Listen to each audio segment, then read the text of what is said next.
Stalking, Semanti Talking. Halo semuanya, kami dari Broadcasting Semanti kembali lagi di acara Stalking Semanti Talking. Oke, di edisi kali ini sangat eksklusif dengan narasumber yang sangat amat wow. Oke, mengenai topik pendanaan sekolah. Saya Frida, Saya Irma, saya Azmi, saya Naura yang akan menemani kalian untuk berbincang-bincang secara intens bersama narasumber kita. Yuk kita panggil narasumber kita. Silakan untuk Bapak memperkenalkan diri.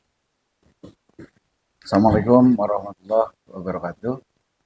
Nama lahir saya Asep Sundul Mulyana. Nama kedinasan saya Asep Mulyana, SPD MPD. Saya lahir di Purwakarta pada tanggal 9 Oktober. Saya tugas sebagai kepala sekolah pertama di SMA Jatiluhur itu tahun 2011, kemudian pindah ke SMA 2 Purwakarta, kemudian tugas ke SMA 1 Purwakarta, kemudian ke SMA Cibatu, ke SMA Sukatani, terakhir saya sebagai kepala SMA 3 Purwakarta dan pernah menjadi PLT di SMA 1 Wanayasa beberapa bulan yang lalu.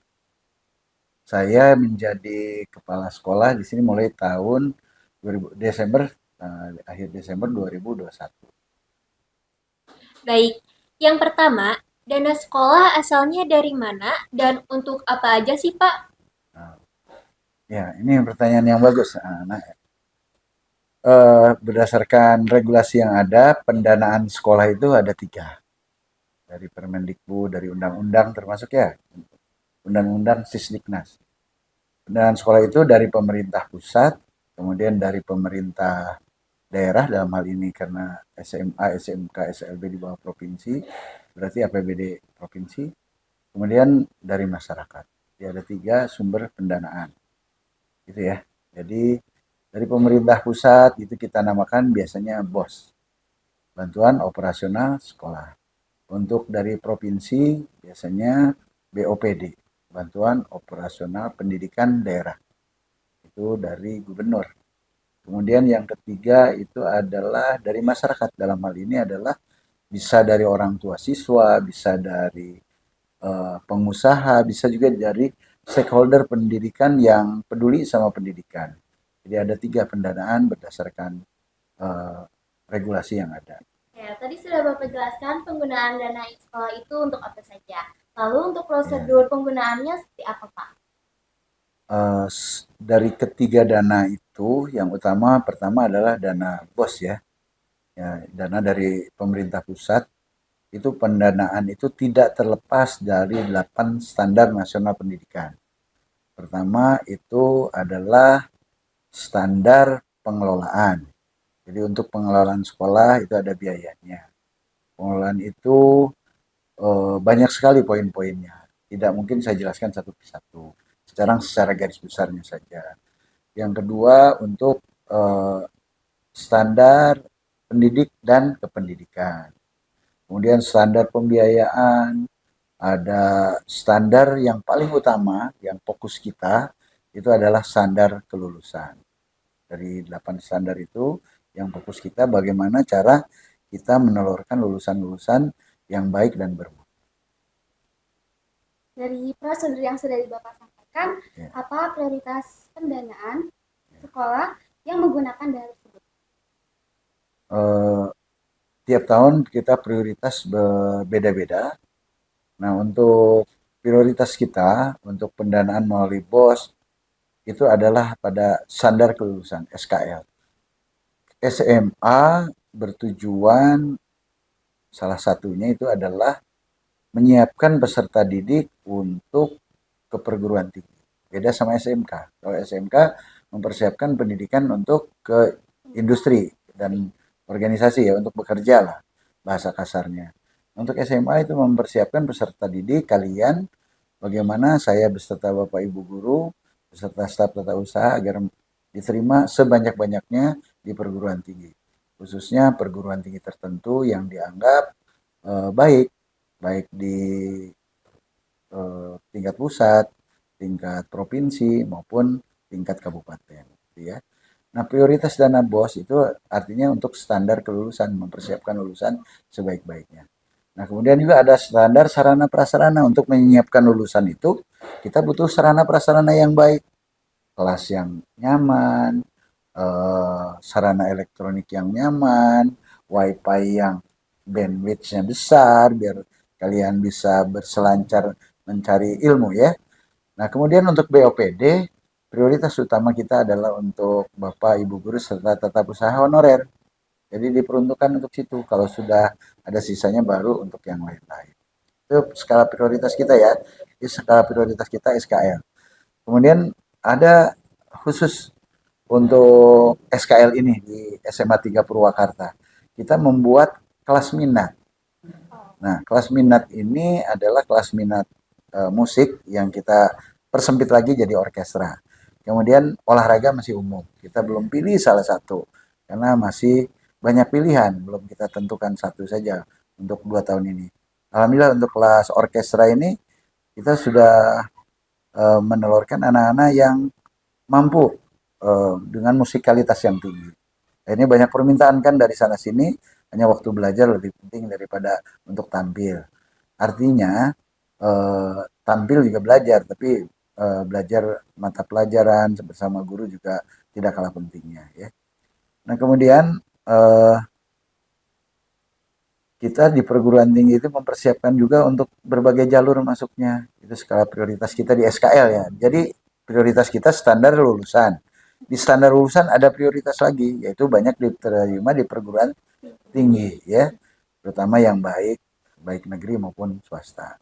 Nah, di perguruan tinggi itu caranya bagaimana, yaitu selain dari jalur SMBP dengan nilai rapot itu, kita siapkan juga SNBT.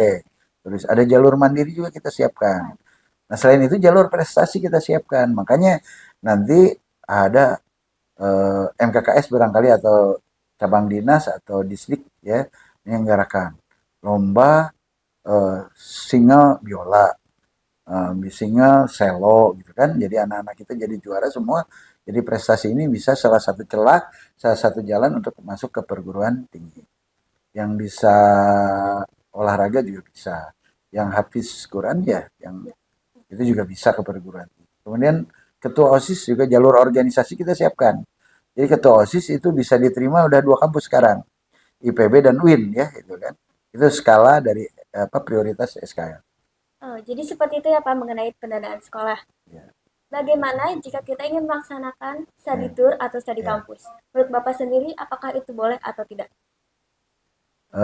Untuk study tour, study kampus secara prinsip boleh.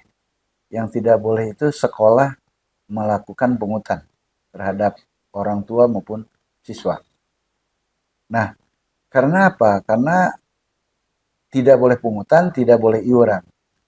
Yang boleh itu sumbangan. Nggak mungkin kalau studi tour itu berupa sumbangan. Mau misalnya contoh, kita mau studi kampus ke Jogja, UGM ya, ke UGM di Jogja.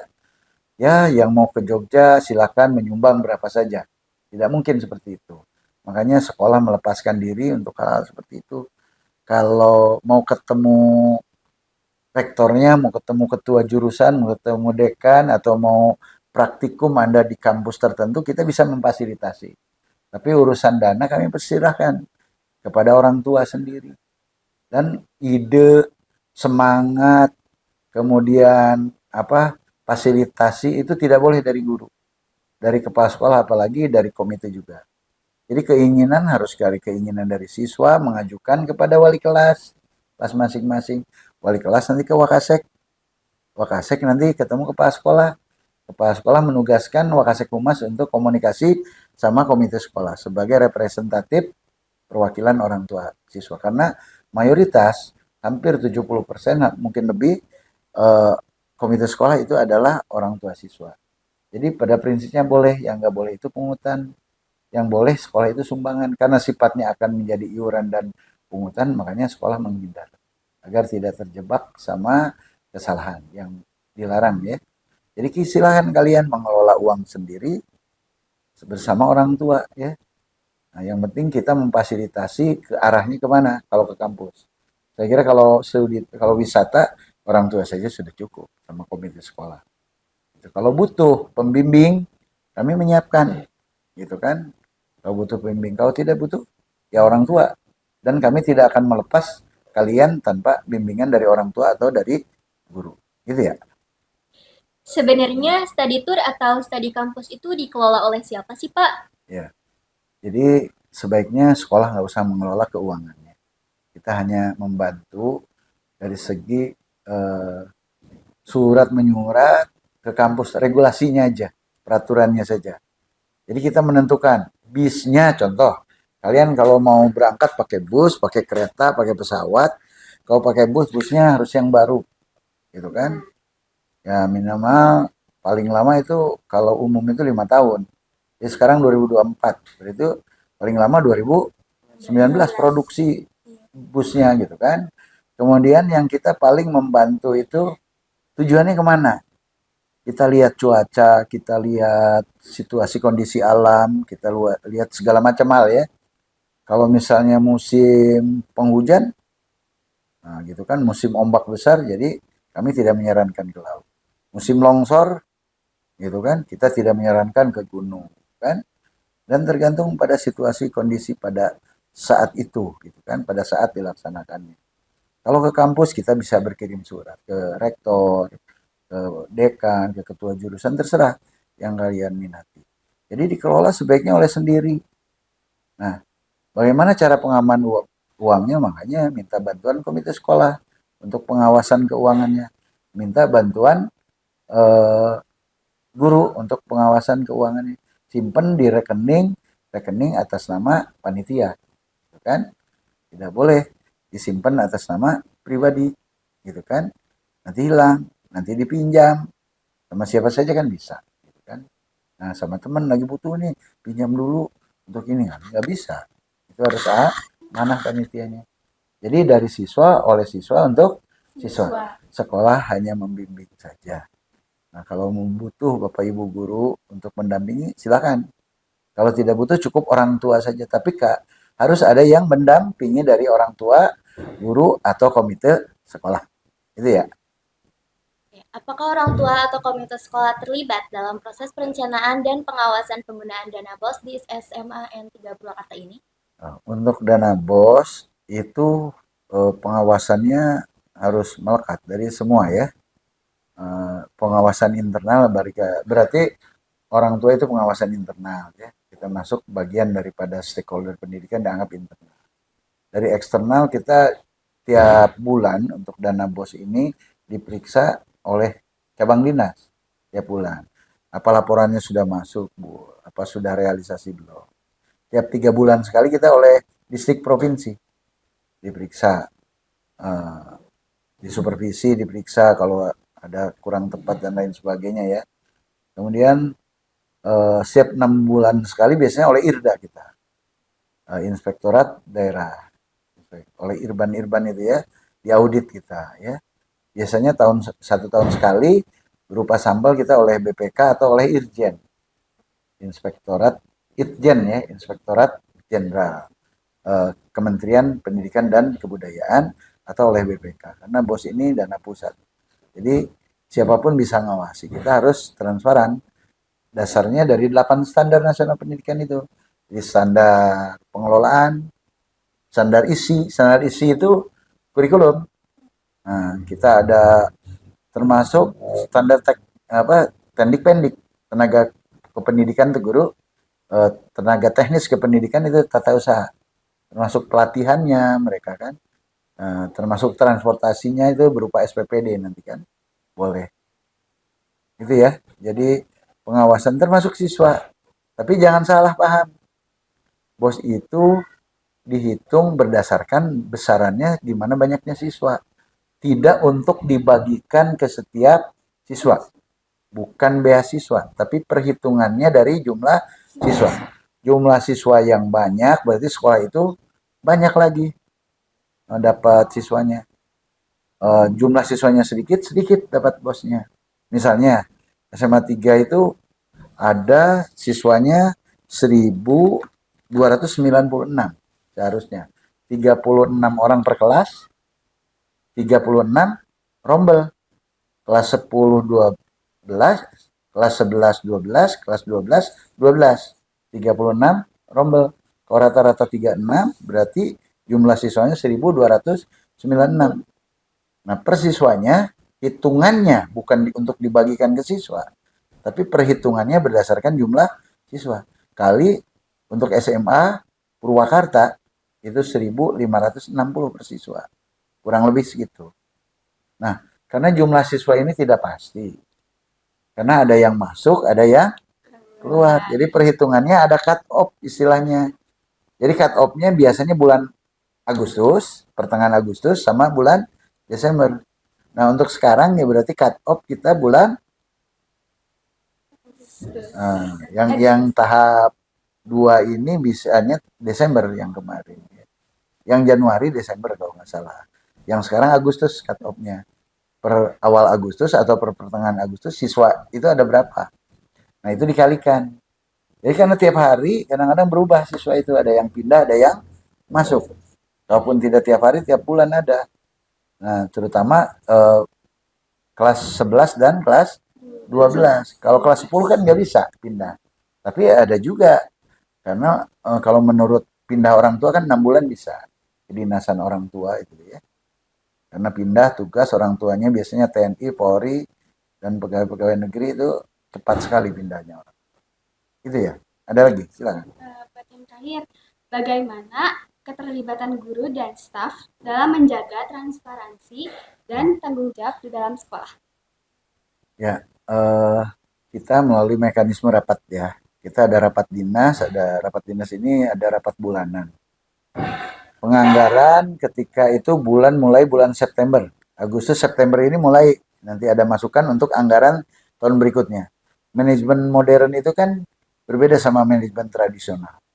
Manajemen modern itu direncanakan dulu. Untuk anggaran harus direncanakan setahun sebelumnya. Tahun sebelumnya untuk anggaran berikutnya. Kalau manajemen tradisional, apa yang diingat hari ini, apa yang diinginkan langsung kan. Itu kan beli. Nah, uangnya dari mana, itu dari mana tidak direncanakan. Nah, sedangkan BOS ini uang negara yang harus dipertanggungjawabkan di perencanaannya pada tahun berikut sebelumnya. Berarti perencanaan BOS tahun 2025 itu dianggarkannya, dibicarakannya tahun 2024. Yang 2024 berarti dianggarkan pada tahun 2023. Nah, jadi nanti September. Nah, nanti saya ingin melibatkan siswa juga, kebutuhan eskul terutama. Sebenarnya apa sih? Gitu kan? Nah, itu kan kemarin sama OSIS saja kan? Ketua eskul, OSIS. Tapi saya ingin siswa di kelas itu merumuskan nanti mekanismenya kita tambah. Bukan saja transparansi di bidang pelaporan dan penggunaan, tapi juga di bidang perencanaan. Jadi ada 3 hal ya pengelolaan dana ini. Pertama perencanaan, biasanya bulan September, Oktober, November, Desember. Jadi bulan depan kalian harus ngasih masukan ke sekolah apa saja yang kebutuhan kalian ya, yang bisa dianggarkan di BOS, karena BOS ini ketat. Banyak yang tidak bolehnya, misalnya tidak boleh untuk kepentingan honor guru PNS, tidak boleh untuk guru honorer provinsi yang sudah, jadi itu namanya duplikasi, tidak duplikasi. Kegiatan kesiswaan apa saja untuk positif boleh, tapi tidak ada juga larangan-larangannya. Itu kan nanti kalau saya jelaskan Juknisbos tidak cukup untuk pertemuan ini. Nanti khusus saja tentang Juknisbos. Jadi gitu ya. Jadi mekanismenya transparansinya nanti guru di rapat dinas. Kebutuhan guru apa saja? Gitu kan. Misalnya saya butuh untuk peralatan di kelas. Misalnya absen kan, absen, buku nilai, kemudian spidol, kemudian kapur kalau yang masih ada kapur ya, itu kebutuhan rutin ya, itu BOS untuk rutinitas itu kebutuhan. Misalnya kertas untuk ulangan, biasanya dikoordinir oleh Wakase Kurikulum itu untuk ujian ya, ujian akhir semester, ujian tengah semester. Nah, sekarang misalnya kita ada AN, asesmen nasional. Kalau dulu UNBK sebutnya. Itu kan kita hanya mewakili sekarang 50 orang. Gitu kan. Nah, itu butuh latihan. Butuh soal soal bekas tahun kemarin difotokopi, diperbanyak, dipelajari, gitu kan oleh yang terpilih oleh sampel. Itu ya anak-anak. Oke, terima kasih banyak kepada Bapak Asep Pulyana SPD MPD yang sudah menjelaskan mengenai pendanaan sekolah. Lalu, kesimpulan yang dapat saya ambil adalah tidak semua keperluan sekolah itu didanai oleh pemerintah. Maka dari itu, sekolah membutuhkan bantuan seperti dari masyarakat, yaitu komite yang merupakan salah satunya adalah pihak orang tua. Demikian penjelasan saya. Terima kasih untuk anak-anak broadcast. Ini luar biasa ya. Saya baru pertama ini diwawancara ya. Biasanya diwawancara oleh wartawan aja dari luar.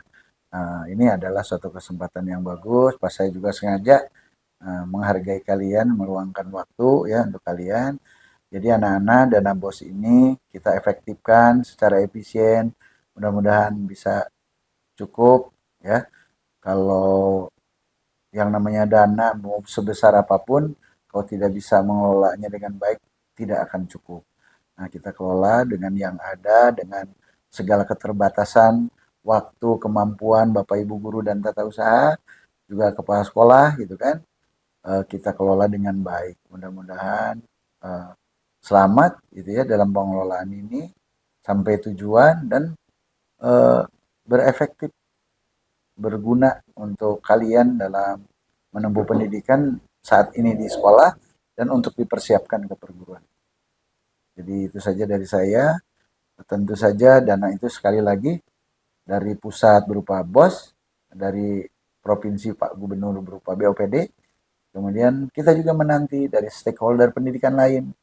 Karena untuk banyak giat sekali yang belum tercover oleh dua giat tersebut, oleh dua dana anggaran tersebut, yaitu berupa sumbangan. Sifat sumbangan itu sukarela tanpa tekanan. Ciri-cirinya tidak boleh ditentukan jumlahnya, tidak boleh ditentukan batas waktunya, tidak boleh juga memaksa, harus sama-sama ikhlas. Itu saja. Terima kasih. Assalamualaikum warahmatullahi wabarakatuh. Waalaikumsalam warahmatullahi wabarakatuh. Sekian podcast kita di Stalking kali ini. Jangan lupa untuk saksikan stalking kita berikutnya ya. Terima kasih semuanya.